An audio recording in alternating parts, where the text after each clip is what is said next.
Failing to plan is planning to fail, or so the modern-day proverb tells us. At the heart of it, planning is just a way of organizing tasks to achieve something of intention. Planning is commonly seen as a way of taking charge of our destiny and being responsible.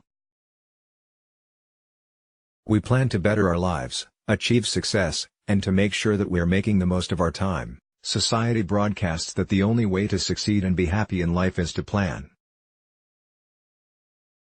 That by planning, we'll never be anxious, have a bad relationship, forget or carry constructed presentation notes, accidentally offend someone on social media, or suffer from imposter syndrome. In short, life will be perfect. Whether in relation to how we schedule our time or how we're preparing for the future, planning is an inescapable part of everyday conversation. We harmlessly ask our partner, "What do you have planned for your day off?" Bumping into an old friend and finding out they are married, we might inquire, "Any plans for kids?" Or, at a family gathering, we might hear, "What's the big plan?" However innocent, conversations about planning can often make me feel like I'm not doing enough.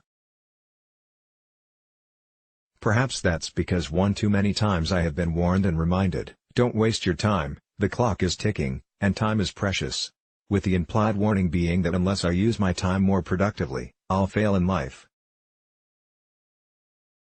But, business isn't synonymous with effective planning, despite how it may seem. I should know, I've engaged in some pretty unhealthy productivity habits born out of the idea that I should do more to achieve more in order to prove myself a success. Turning to productivity experts on Pinterest for inspiration, I would gorge on candy-colored pins telling me, "You're 20 days away from the perfect life plan," and was reassured by their ambitious claims.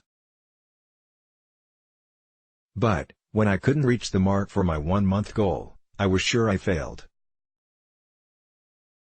Neurotic and anxious to succeed, I further subscribed to productivity-focused media and downloaded apps to help me better plan my life and time. 7 Steps for Planning Your Perfect Week. How to plan your day like Meghan Markle. Want to be a success? Plan big.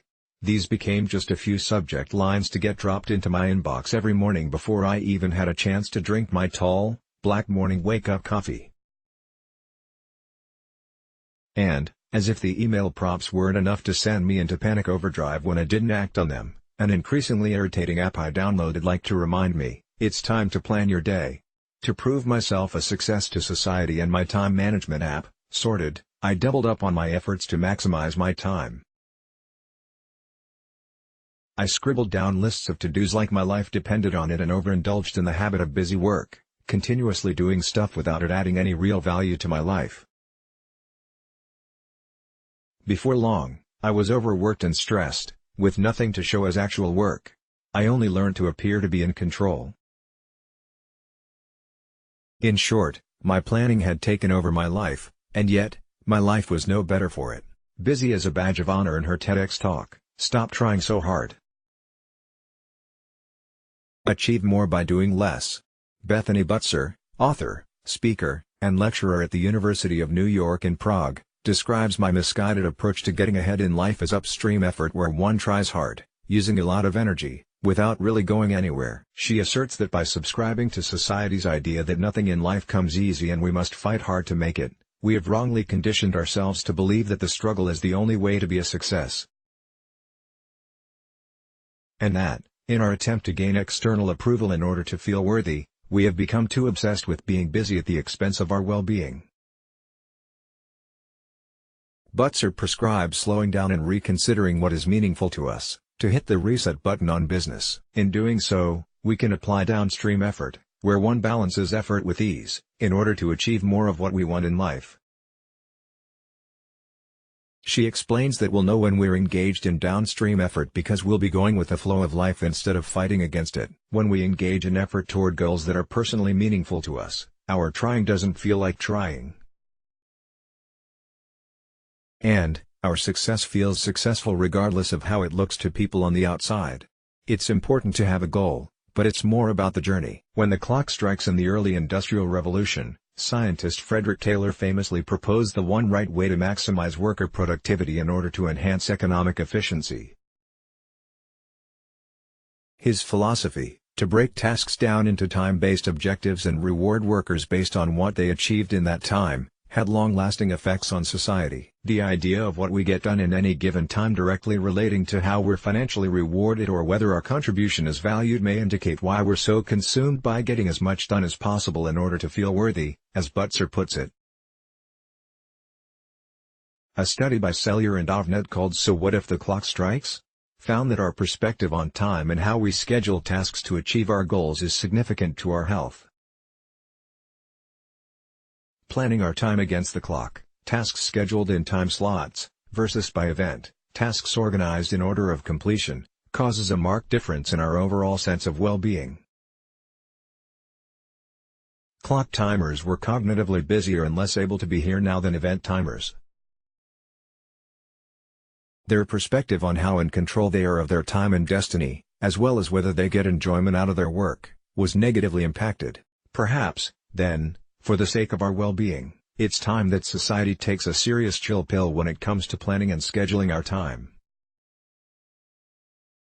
Relax with the planning. Writing down our goals and planning how we will achieve them is, of course, of benefit to our progression. Without focused intention and being mindful of our daily, weekly, or yearly priorities, we can all too easily drift from one thing to the next, with a lack of accountability for our personal development leading to a deep discontentment for our particular situation.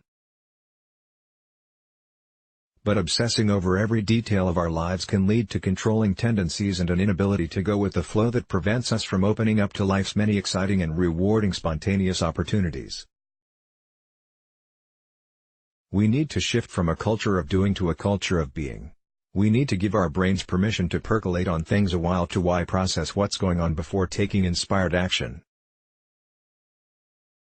Doing so will enable us to access downstream effort more easily, feel more in control of where life's headed, and be better able to enjoy each stage of the journey. Maximizing our time may have served society once.